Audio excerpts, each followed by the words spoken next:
I have something called Crohn's disease. I had had a lot of surgery over the years. It left me with something called short gut syndrome, which essentially meant I'd had so much of my intestine, small intestine, taken out that I was no longer absorbing all the nutrients from food diet. The black dog in my head was telling me to take my own life. And I tried my best for the first 24 hours to fight that voice and live to see another day. I got through the first night. The second day, the voice was back. And this time I listened. If you had have died that night, what would you have missed out on? The greatest love I've ever known. That's what I would have missed out on. Sorry. Okay. Like I'm so grateful for what I have in my life now. I didn't think I'd have a career. I didn't think I'd have a home. I didn't think I'd have a love. To still be able to entertain people, to still have friends, to still have fun, to still support the people around me. And I'm so blessed that I didn't die, like just unbelievably so.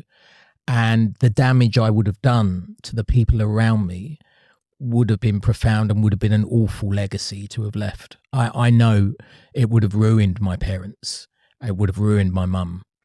I can't imagine what it would have done to my brother. And so grateful that I'm here, if that makes sense. And I'm so grateful you're here. Welcome to School of Rock Bottom with Oliver Mason. I'm an actor, a voiceover artist and a recovery coach who's been in recovery many years, and I know firsthand that rock bottom can be the greatest teacher and the springboard for a beautiful life. And as you know, I interview fellow creatives and all inspiring people that have hit rock bottom, survived and thrived. This is a podcast of hope and how to get out of the darkness, into the light, into the joy. And that's why I'm so delighted today, because I have got the amazing Gareth in the studio. Good to be here. It's great to see you. Thanks so much for coming down. No worries. I can't believe we've only just met. I feel like I've known you forever. Absolutely. Yeah, it was nice coffee. Good chat. We had a good coffee, good chat, and I'm really excited for this chat. If you don't know who Gareth is, shame on you. You will do now. Quick bio before we really get into it. So Gareth Berliner, I love this, a true Cockney, raised in Redbridge, Essex, began his stand-up comedy career in 2003. He graced stages at festivals, corporate events and gigs across the UK and internationally. Beyond comedy, Gareth is passionate about mental health, having spoken publicly on the topic and running workshops for the disabled and neurodiverse. Gareth transitioned into acting, landing a role on Coronation Street that expanded from 2 episodes to over 20. Wow, that's amazing. Since then, he appeared in Doctor Who, EastEnders, The Bastard Executioner, The Essex Serpent, and the animated film Mog's Christmas, and he's even shared the screen with his wife, actress Kierna. Got it right. Actress Kierna Stummel in Doctors. And I've seen that scene on your TikTok. It's amazing to see a husband and wife falling in love on screen. Go and check that out on TikTok now. I'll put a link in the show notes. Thank you so much again for coming down. No really, really appreciate that. You've obviously seen and heard the show before. Yeah. And you know how I'm going to start. So we're going to start with your rock bottom, and then we're going to pan out into the joy and into the light from that moment. Sure. So my rock bottom, I guess, was laying in a bath in a really awful flat in Leytonstone with a bottle of whiskey next to me, a pile of joints and a load of pills, which I began to consume and consumed in great quantity. And the reason I ended up in the bath was I have something called Crohn's disease. Been diagnosed since I was about 11. At this time in my life, I was about 30, and I had had a lot of surgery over the years, and the very last surgery prior to this event had left me with something called short gut syndrome, which essentially meant I'd had so much of my intestine, small intestine, taken out that I was no longer absorbing all the nutrients from food diet. So instead, I had a tube placed into my chest. And in order to rehydrate myself and get adequate nutrition, I would connect to fluid that would provide all of that.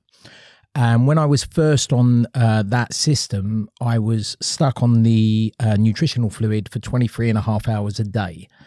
And it was at that time the nutritional fluid bag was kind of on a pump, on a little sort of walking stick. I was walking around this pokey little flat. I had about half an hour off of that a day where I would try and eat, but I wasn't meant to eat, and I was rationed half a glass of water a day. So if I did eat, I would vomit, and I would eat just for the experience of being able to eat something, knowing that I would probably be sick.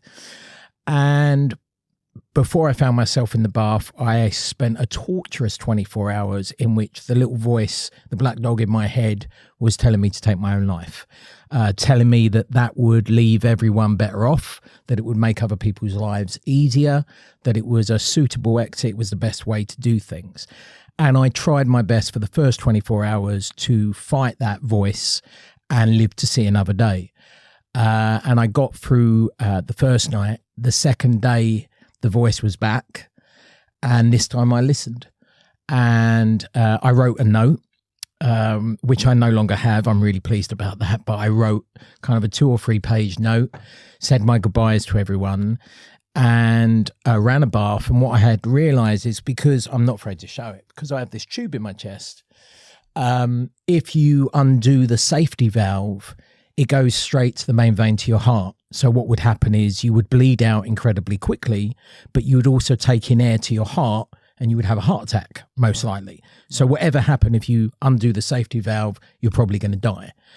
And I figured that I was a bit scared to just go for it. And I figured, well, if I run a bath and get in the bath, and additionally take a load of drugs and kind of knock myself out a bit so it doesn't hurt when I do it, when I feel confident after being as close to being knocked out as I can, I'll just undo that. Kind of felt like I'd become a human hand grenade. And I ran the bath. I got in the bath with my clothes on, because I was even thinking about the policeman that might have to come upon this scene. And I thought how terrible and horrible it would be for them, particularly if I was naked. For some reason, that was really important to me. And I've talked about this in comedy. I'm okay with laughing about it as well, because I had to find some comedy in it. It's kind of a dark comedy, but it's a coping mechanism. So I realized that I better get dressed so I wasn't found naked, because that would be embarrassing, as if that mattered once you're dead.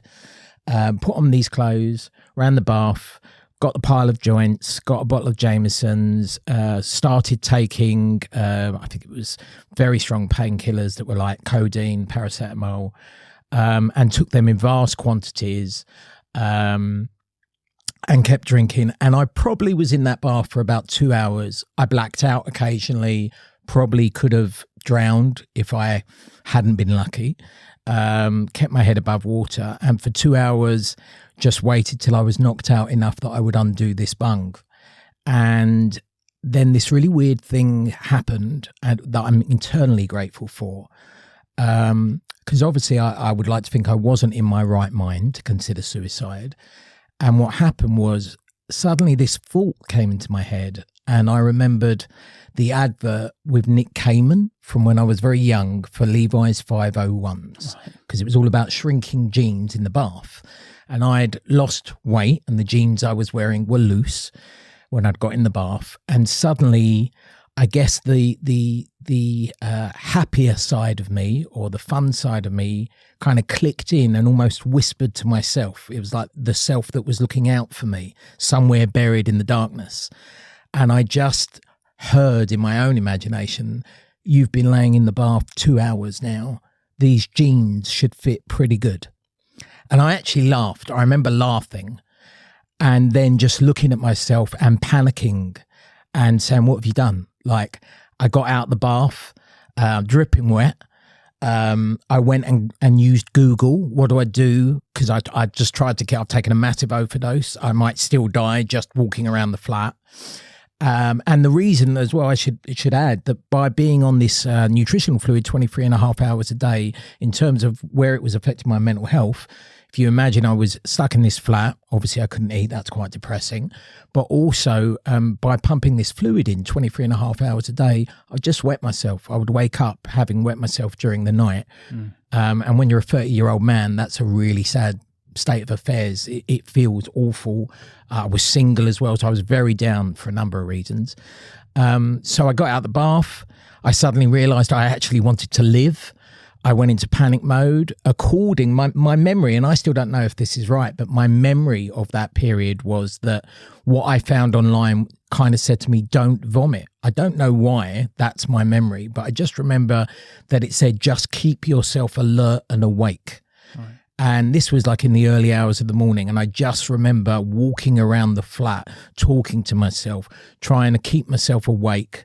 And I was kind of by the morning almost high from having kind of tried to kill myself and then saved my own life. Wow. I had this manic kind of high. And so the first friend that came over to my flat saw me sitting in my dressing gown with a bucket next to me. And she was really concerned, what's the bucket for? And I said, oh, I was so high that I was like, oh, the bucket. Well, I tried to kill myself last night. The bucket's in case I'm sick, but I feel great. And, you know, my friend sobbed. And I was kind of taking care of my friend who was now crying about me trying to kill myself. I was just in a manic state. And for about 2 weeks, I think I was high as a kite on just being alive, on having not gone there. And after about 2 weeks, the black dog came back because it was still there. Loads of the issues still existed. I hadn't got rid of them.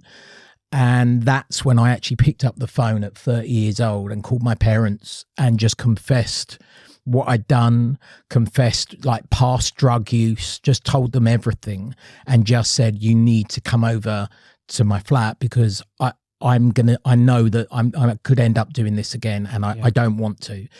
My parents came and basically rescued me, managed to get me in the end to see a psychologist for a little bit before I went into some therapy and essentially began to turn my life around slowly. Over a long period, you know, I remember I would drive to I was going to see a psychotherapist in Finsbury Park. I would drive there and on the way there be fighting a voice that was telling me, just drive into the right-hand lane. There's a truck right there. You could do it again. You could kill you. This is really easy. So I would have this fight on the way to the therapist to stop myself again trying to kill myself. And then I would get to Finsbury Park, and initially when I first began going there, I would get there a bit early because I was terrified of being late for the psychotherapist in case that was analysed. And I would go to the park and just sit in the car before I went to the therapist. And then over time, I would get out the car, go for a little walk. And then over longer time, I'd get to the park an hour early before my appointment and just walk around. There was a pond there. And after about 6 months of going to the therapist, I went to the pond one day, which had become now my place, my pond. And a man walked up to me and was talking gibberish. And I understood that he was talking gibberish and he wasn't well. And that's when I realised I think I might be nearly better because like I'm not the mad guy at the moment walking around the lake talking gibberish, but I understand the poor guy that is. And that's when I knew I was kind of getting to a better place. Wow. What an amazing story. Well, more amazing, I should share this, is that the reason I survived that suicide attempt, because when we went to the doctor about 2 weeks after, and I explained the overdose I had taken, the doctor didn't actually believe me. He was a locum, and he said, you should be dead. You know, what you took was enough to probably kill a couple of people. But Crohn's disease is about absorbing and not absorbing. And I had most of my small bowel removed. So I was no longer absorbing properly. And probably the only reason I didn't die in that bath just from the overdose alone was because I didn't absorb it all fully. Right. And that's probably why I survived. So the irony is they say what doesn't kill you makes you stronger. And the very thing I was kind of trying to kill, this disease-ridden body, had actually saved my life. Wow. Yeah. I think the first thing I want to ask you, particularly when you reference this black dog, which I want to get into more and what you mean by that on a personal level. What was your mental health like prior to that night in the bath? I think I'd struggled. A lot from diagnosis onwards. I mean, initially when I was first diagnosed with Crohn's disease, I always remember smiling when the doctor said it was Crohn's disease. And the reason I smiled is I had been terrified that it was either cancer or it was something that was definitely terminal. So I was terrified I was going to die. Yeah. And I was like 13 when the doctor kind of came back and said, well, we're 99% sure you have Crohn's disease. Well, now it had a name. Right. It wasn't something that was a terminal condition. And I just smiled because I wasn't mad. I wasn't a hypochondriac. It wasn't puppy fat that I was losing, and that's why I'd got so thin. It wasn't vanity or anything like that. It was just I had this disease, but it wasn't deadly, and I felt relieved. I felt great. After that, I was put on very strong drugs like steroids, prednisolone. They also cause massive mood swings. And I think I had a battle for quite a few years on and off with depression, with the black dog, with dark thoughts, with a struggle. And I guess what we're doing now, which is talking and sharing, that was my coping mechanism. So when I got ill and people at school, you know, I had the mickey taken out of me for losing loads of weight and looking like, in those days, AIDS had just come out. Right. You know, we just heard about this disease. So I had kids taking the mickey out of me that I must have AIDS because I could pull down, you know, my trousers would fall down when they were done up on the tightest notch. After the summer holidays, I came back and I was fat because I'd been on steroids. And now I had the mickey taken out of me for being fat. Yeah. So it was a real struggle. And I did struggle, as I say, over the years, I think, you know, we all still have those struggles and I still deal with kind of the rise of depression. But I think I have much better coping mechanisms in place now. I also have a partner. I've been married like 12 years. Yeah. And I think obviously I share that with my partner. I have a really supportive partner. So I think that's also a massive help. I mean, I think sort of splitting hairs on these things, particularly when it takes you to the place that you did, almost seems, you know, a bit of a piss take, to put it bluntly. But it sounds to me, sort of listening in, that the situation you were in physically, particularly over a period of time and then in the context of what was going on at school, almost sounds to me like I think most people would get depressed because of what you went through. Yeah. Yeah. What do you think about that? Do you think depression is something that would have happened to you anyway, regardless of your physical circumstances? Or do you think it was mainly caused by the Crohn's disease and what you had to go through? I think had I had not got the Crohn's disease, I think I would have had a struggle mentally at points in my life anyway. Right. I've been diagnosed, as many people were during the pandemic, with ADHD, but it did, for me, answer a tremendous amount of questions. I think it was very easy, particularly because we didn't diagnose people back in the day unless they were like demonstrably naughty in school or something. And I think because I actually had a health condition, it was missed. It wasn't something we could notice. And the fact that I was a kid that would go into hospital with like 50 different distractions from computer games and toys and books and comics and everything, no one looked at that as anything unusual. But I think I would have dealt with depression even if I'd not had the Crohn's disease. And in fact, my mum had a breakdown when I was about 16. And so I think it had, there's a level on which it has run in my family. My grandmother also struggled with depression and had a breakdown back in the day. Back in the day when they used to use electric shock treatment, my grandma actually had. Oh, wow. And so, you know, I'm not dissimilar from my mother. So I think it was gonna happen or occur for me. I think, bizarrely, in a way, my suicide attempt was perhaps one of the best things that's happened in my life. Because I moved on from it and developed coping mechanisms and a love for life that perhaps I didn't have prior to that, and an appreciation, and also brought about immense change in my life. Well, I'm not suggesting that anyone ever go and try and kill themselves in order to turn their life around, but I think it was massively helpful in a strange way for me. On TikTok, you called it, I believe, in one of your posts, my greatest failure was my biggest success. Yeah. And I came across that and I thought, wow, what a beautiful way of looking at it. Yeah. I mean, without question, I look back on it now. Fortunately, it doesn't bring me down anymore. But I look on it as like it was so, what has come since has been so amazing. And I look at it as like, what am I now, 52? So I've had 22 years since my attempt. And the things that have happened in those 22 years are all things that I didn't believe were possible, and were some of the reasons for me thinking I was better off dead. You know, so I've found a partner since then. I've got married. I found someone who could love me. I found a career. I didn't think I had any chance of having a career. So amazing things have happened since. So this is where the black dog, for want of your phrase, you know, took you. You were obviously in your what felt like maybe a hopeless physical situation in that moment, and then it was linking it to all these other things, like, you know, you're not going to get the career you want. You're not going to meet someone, you know, who's going to love you, and all of that sort of thing. Did you feel on a physical level, because the way you described it in your rock bottom, did it feel in that moment that physically you were trapped?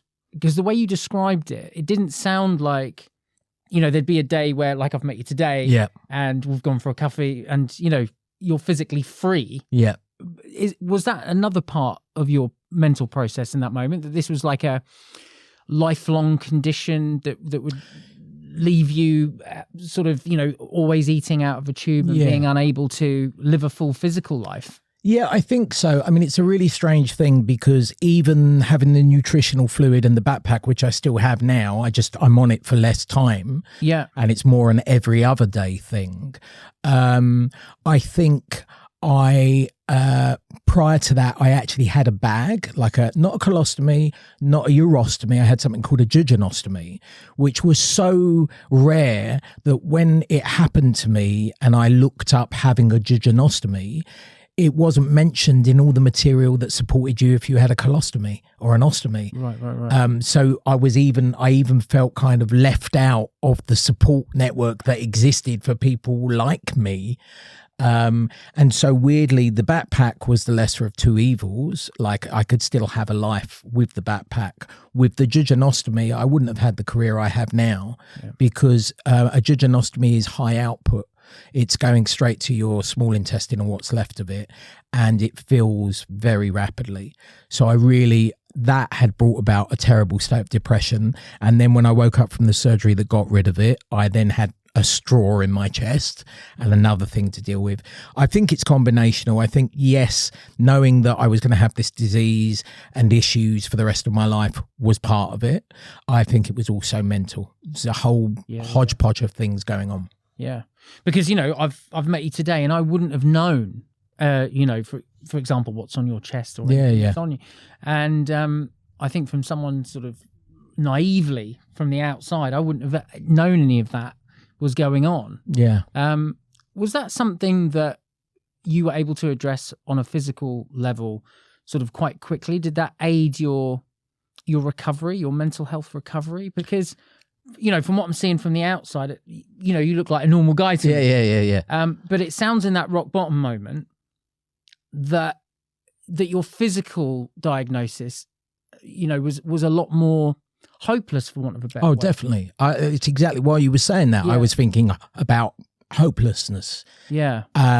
You know, I was someone that was always fun. I say always. I think definitely when I got ill right at the beginning at like 13, I developed humor. Yeah. I developed trying to ingratiate myself with people, to get on with people, to not be othered, to not be left out. And I developed a funny bone, a coping mechanism at school around I don't know what it's called now, but around the 4th year at school. You know, I began making the bullies laugh, and it got to the point where I could offer the hardest kid in school a fight and have him turn me down in front of people because they liked me. They thought I was funny. Comedy saved my life. Yeah. I was born April the 1st. Everything seemed fortuitous. And finding stand-up also was an amazing thing. And I think when I found stand-up, what it did in my life for me was, I've never had a problem talking and sharing. But what it meant was I went on stage and I talked about my health on stage in my set. And the great thing about that was it meant that women that might be attracted to me immediately knew like the worst thing about me. So if a woman was still interested in me after having seen my set, I was like, well, she definitely likes me. Right. Because because I always struggled prior to comedy with like, at what point do I tell this person I'm on a date with, well, I've got a bowel condition, I've got these problems. How do you get that out? And how do you cope if when you reveal that about yourself, the person rejects you?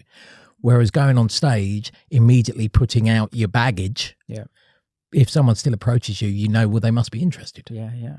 I don't know what the stats are of people that have been diagnosed with Crohn's disease and maybe living with some of the circumstances that you currently are. Yeah. But if there is someone listening to this or watching this podcast now who maybe just been recently diagnosed and is maybe sort of worrying about what the future might look like, managing that condition, have you got any sort of words of encouragement for them? Because, you know, we've only met today and he's such an ebullient guy, just fantastic to be around.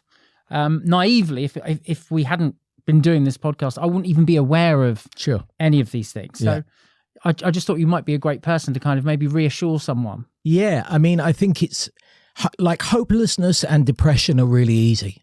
They're a much easier choice than the hard work of like just coping and getting through life. I know that for me, I didn't want to be surrounded by loads of people who had Crohn's disease. Like I remember my parents taking me to like a big annual general meeting of like the Crohn's and colitis group. Right. And what I saw was a whole load of people who might have the same condition as me, but they weren't the same as me. Right. And some of them were already laying out the worst aspects of the disease that I hadn't yet experienced. Right. So it was already scaring me and putting alarm bells out. I think the most important thing is obviously listen to the advice of your doctors as much as possible. Yeah. I think it's really important to not be afraid to challenge the medical establishment. Yeah. I think it's important to understand your condition and read up on it. But also, you know, on my social media, I don't hide the negative. We all paint this photographic history of ourselves that is it's false. You know, there aren't many photos of here's the day I got divorced. Here's the day I got bullied. Here's the day I lost my job.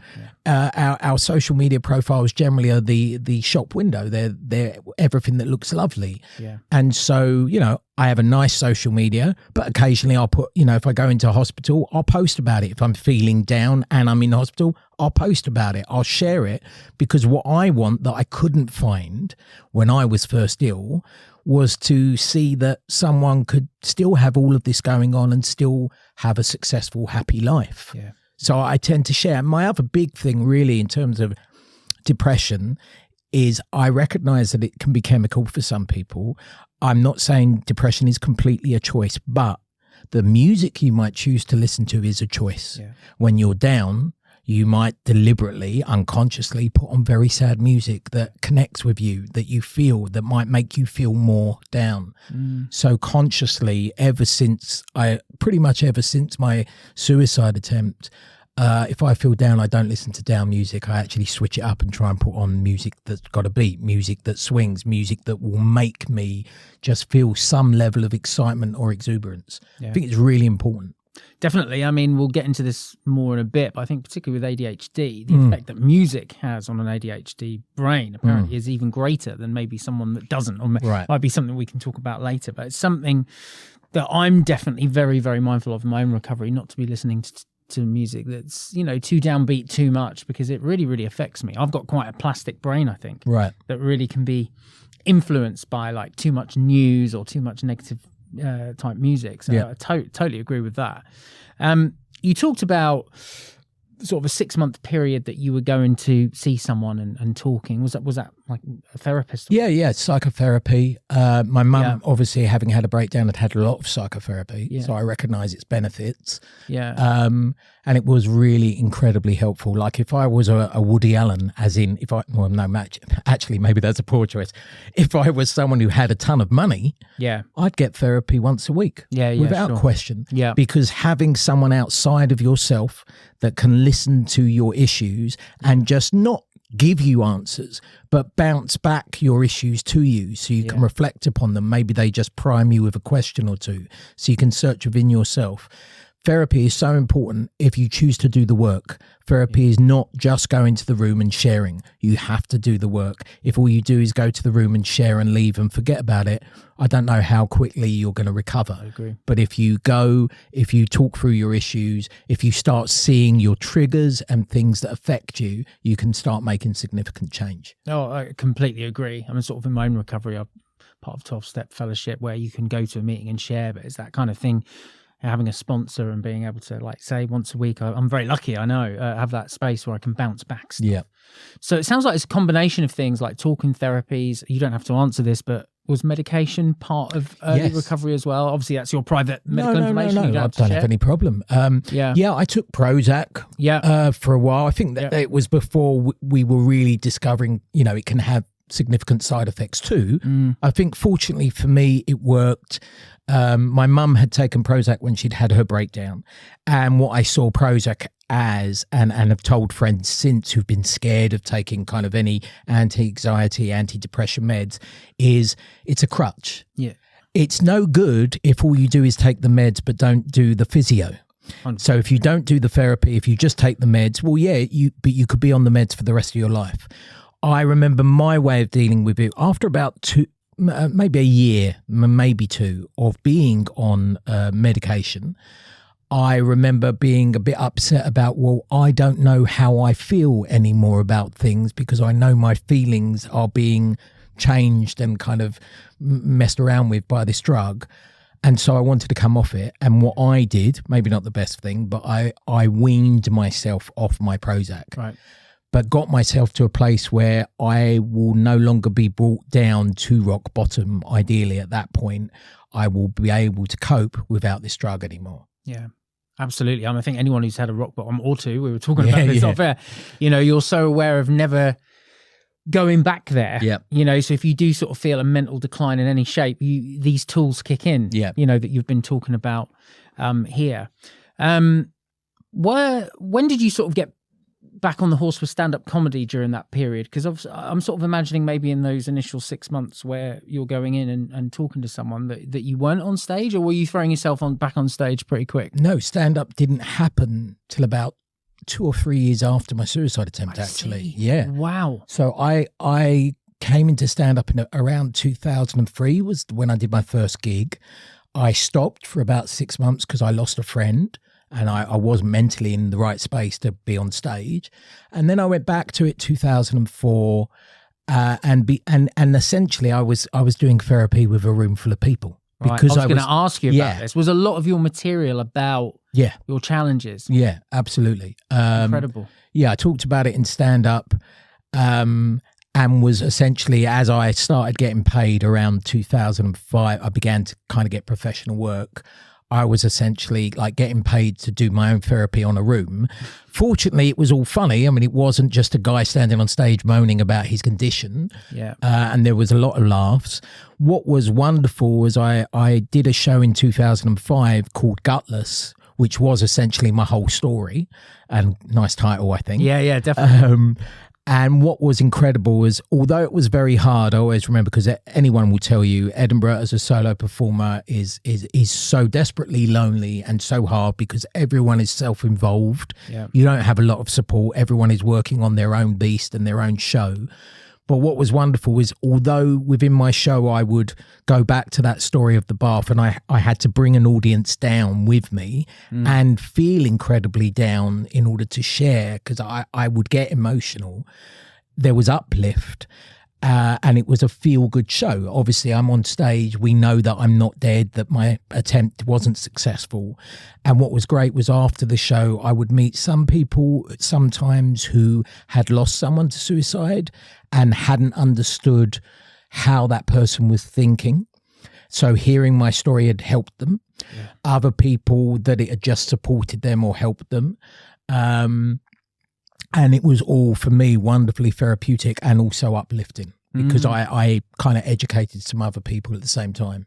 Wow. I mean, obviously a big part of this podcast is about, in those rock bottom moments, it being actually a springboard for a better life, and finding the immense positive superpowers even in those darkest moments. And I think comedy just really highlights and puts it in a very neat box that, wow, if you literally were using that period of your rock bottom as material to make people laugh, and for it to be your own therapy as well. Yeah, absolutely. I mean, someone had said to me, someone had told me about methods for an Edinburgh show. And this person said to me, if you can do an Edinburgh show where you make the audience laugh, make them cry, but bring them back from crying back to laughter, you've got a great show. Yeah. And that's essentially what I did. I knew that audiences plateau around 30 minutes into a show, 35, unless you're a one-liner person. And even then, maybe still. Yeah. So I would bring the darkest part of the show was about 35 minutes in. That would last about 10 minutes. I'd reassure the audience we're going to be all right. Come with me on this journey for 10 minutes. And then we would come out of it and it would all go just into pure funny stand-up and the good things that had happened since. And I'd bring the audience back out of it. And I loved it. I really loved it. And I've done that show since for audiences, and always when I was still gigging, if I was ever headlining and I had a really lovely crowd, then I would share the story, because it's so important that people understand that you can come back from that kind of darkness, rather than thinking that, I should end my life because there's nothing beyond this. Yeah. Slightly impossible question, maybe, but maybe not for you to answer. If you hadn't have gone through that darkness, do you think you would have gone into stand-up? Do you think you would have been an actor now? It seems so vital, that energy that it gave you for that to happen, and then maybe to go on and meet your wife and be an actor. Am I sort of painting too much of a perfect story here? No, I mean, not necessarily. It's hard to know. I mean, it is a perfect story for me. Yeah. I had always wanted to find a great love. I'd had an amazing example set for me by my parents, who are still married and, been married 50 years. And that is the love I wanted to find. And so, I found it. I'm very fortunate. I still, like anyone, can deal with depression here and there. I think acting or stand-up, I think performance and being creative and entertaining people was going to be an inevitability for me. Yeah. How it might have happened had I not had my condition, I don't know. But what I do know is, had I not had my condition, it might have been, like I started doing drama, theatre studies A-level. Yeah. My theatre studies A-level was interrupted by needing life-saving surgery, and I didn't go back to the A-level. So I was on a path heading towards kind of theatre potentially and acting, right? And then got taken off it and assumed it was a closed door for me. So when I found stand-up, I got this opportunity to perform that satiated my desire to entertain. And also I realised now with ADHD also gave me hit of dopamine every time I did a gig. Yeah. Quite an addictive job, because it's this amazing lift once you've done it. Yeah. So it's often a brief high. It might just be for the evening, but in the same way, a bad gig is just for the evening. The next day you rise again and do another gig and things might get better. Yeah. Yeah. Particularly with the ADHD, am I right in thinking that some people have the attention side of it and some people have the hyperactivity and some people have both? Yeah. So when you say you've got ADHD, does that mean you have both? I feel I do. Yeah, I feel I do. I mean, I have multiple tangents. Right. I've had to train myself, I think, to be an active listener, to not interrupt, even though I'm desperately keen to share. Oh, I know what you're talking about, this. Yeah. I consciously stop myself. I consciously make sure I try and listen. I will lose focus quite easily. I will go off on tangents in a story, like doing something like this podcast, knowing that we have a goal, knowing that our conversation is steered in a particular way. You've been brilliantly focused on this, by the way. You've not gone off on any tangents. Have been amazing. Thank you. Yeah. But it's really helpful having the structure of this is our purpose and this is our goal, because I can very easily go off. Like, I'm really self-aware at the moment, trying to answer the question, trying to stay on point. But my coping mechanisms, I was stimming for years. If people don't know what stimming is, it's something people with ADHD do. They can't keep still and they can't keep their fingers still, and they're tapping or they're shaking their leg, because you've got all this energy and nowhere for it to necessarily go. Right. And I think particularly for me, because I was often kind of not bedbound, but, physically stuck in the couch or whatever, I think that's where mentally a struggle can come from, because you've got all this energy and firing and nowhere to put it. Well, I was going to ask you about that. I mean, even eating simple food, you won't be able to get a dopamine hit from that. Yeah. And I was going to ask you about that, and you've just answered it, actually, that in that rock bottom moment, you weren't able to even go on TikTok or get a little hit of dopamine from somewhere. Yeah. It's quite interesting looking at ADHD, particularly in the recovery community. So many people are getting diagnosed with it, and the link between ADHD and addiction is something that I'm really interested in and still very naive on, and I need to learn more. But it's amazing when you go online, because the medical professionals are still sort of saying, well, we don't quite know what causes ADHD, which I find fascinating. But obviously there seems to be a massive link with dopamine, and that, you know, a lot of people are saying that they've naturally got lower dopamine, or there might be an issue with the D2 receptors, which is something that we know plays a part in addiction. Do you sort of notice that you're constantly sort of craving a dopamine hit? Oh, yeah, I think so. Yeah. Definitely. I mean, I can doom scroll with the best of them, or with online, or getting into Instagram or YouTube and scrolling, just bored or whatever. And I definitely have had addiction problems in my life at points. And certainly I was a prolific smoker when I didn't start smoking until I was 18. And when I did smoke, and this is, I think, interesting, because I had Crohn's and I lived in a community where A, I'd shared, and B, everybody knew my business. So I was not the guy you went out with. I was the lovely guy who had this condition, who was a great friend, but not a boyfriend. Right. I smoked Marlboro Red. I smoked the strongest cigarette. The proper stuff. Because weirdly, I wanted to show I'm well enough to get cancer. Now, that's bizarre, but because people in my community, as soon as they saw me smoking, oh, should you be smoking? You've got Crohn's. Yeah, I can smoke. Yeah, it's all right. I can smoke. There's nothing stopping me smoking. And that went on till I was 40. I was a hardcore smoker, and I think I still occasionally have had a cigarette, had a rollie with someone. Yeah, and I've fallen off the wagon in terms of giving up smoking. Well, congratulations on giving up smoking. It's one of the hardest addictions to beat. Yes. There was a paper I read a couple of weeks ago between the link between ADHD and nicotine. Yeah, and it was suggesting that nicotine actually can be very, very helpful.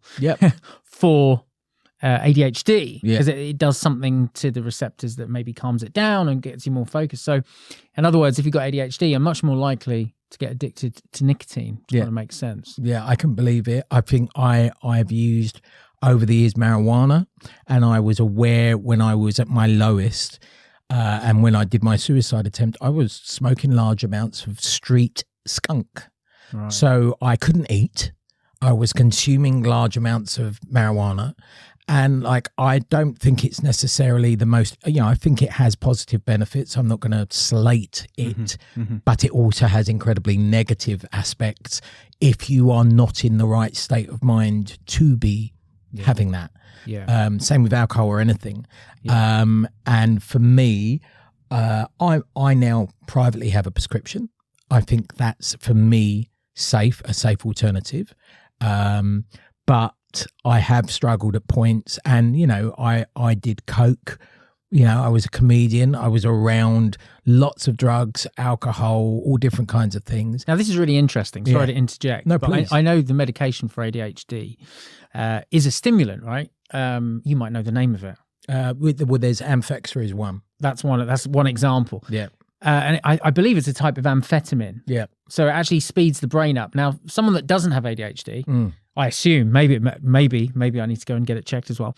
I would imagine that would make ADHD worse. Yeah, that's what I thought. But with your experience of taking coke, I can now understand why maybe it's prescribed and how it might work. Maybe you can give us a little insight into that. Yeah, it was a really, I had a friend that I used to just, he was a dope buddy. We were like Bill and Ted. He was a great buddy to smoke a joint with and hang out. Yeah. We had a great laugh together. And then he got into cocaine, and he kind of looked down on me for being a stoner while he was doing lines of coke. And then I began to well, if I'm with these people who are doing coke, all right, I'll do some, But it was weird in that I found I never had this desperate need for it. I would do it with everybody, but I couldn't quite understand kind of how everyone else was behaving in relation to how I felt. Because when there was a party and perhaps a drug of choice at that party was cocaine, everybody is talking over everybody. Everybody wants themselves to be the center of attention and share their story. And I was the guy who was on the same drug as everyone else, but was managing the conversations and telling people, oh no, you just said that and you've repeated yourself. And that wasn't the same as the other people in the room. The other people in the room weren't thoughtful about whose turn it was to speak or whether they'd said something already. And that's, I guess, you know, I now understand, oh, that's why Coke perhaps wasn't great for me. I mean, on another level, perhaps it was great for me in that it calmed me down, but I don't want to be doing Coke in my life. Sure. You know. Yeah. Must be something to do with the way that these neurons and synapses are connecting, and the way the amphetamine connects with it gives a soothing or a focus effect. And it's amazing how little scientists and the medical profession still know about ADHD. I'm sure there's going to be a lot more research and findings that will come out because it's such a big topic at the moment, and importantly so.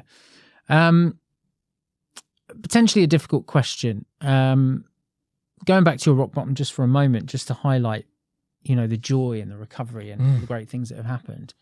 Slightly odd question, but I hope you'll take it in the spirit in which it's meant. Cool. If you had have died that night, what would you have missed out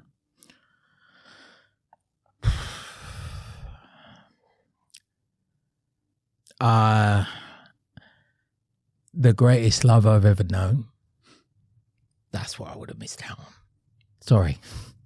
Okay. Like I'm so grateful for what I have in my life now. I didn't think I'd have a career. I didn't think I'd have a home. I didn't think I'd have a love or a dog. We've recently got a dog. So, you know, I'm so blessed to still be kicking around, to still be able to entertain people, to still have friends, to still have fun, to still support the people around me. And I'm so blessed that I didn't die, like just unbelievably so.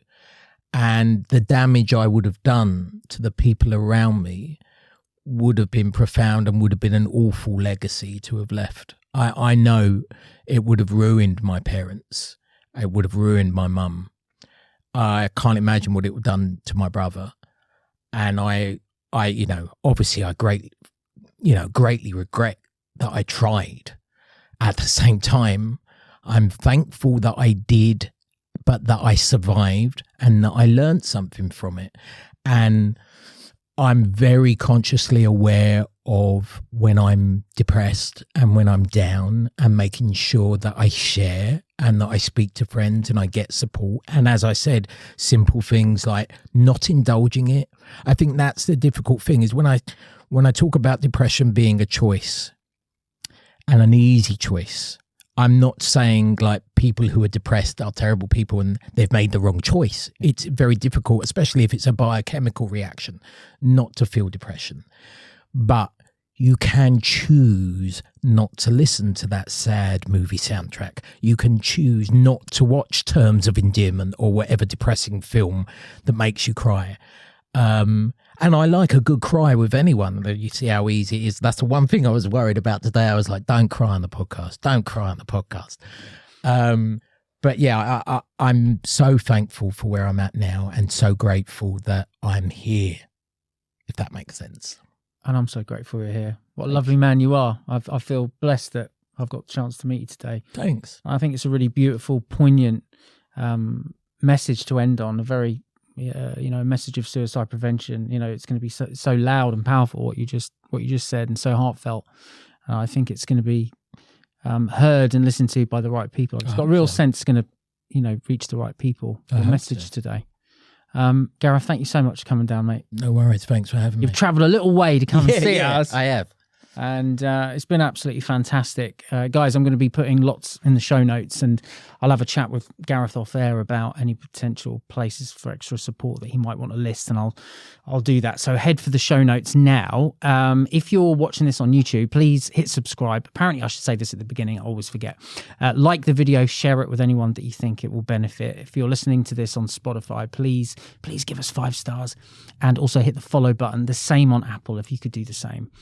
And as I've always promised, and I haven't let you down yet, I will see you in 2 weeks' time. Thanks again, Gareth. No problem. Thank you for having me. Until then, look after yourself and see you soon.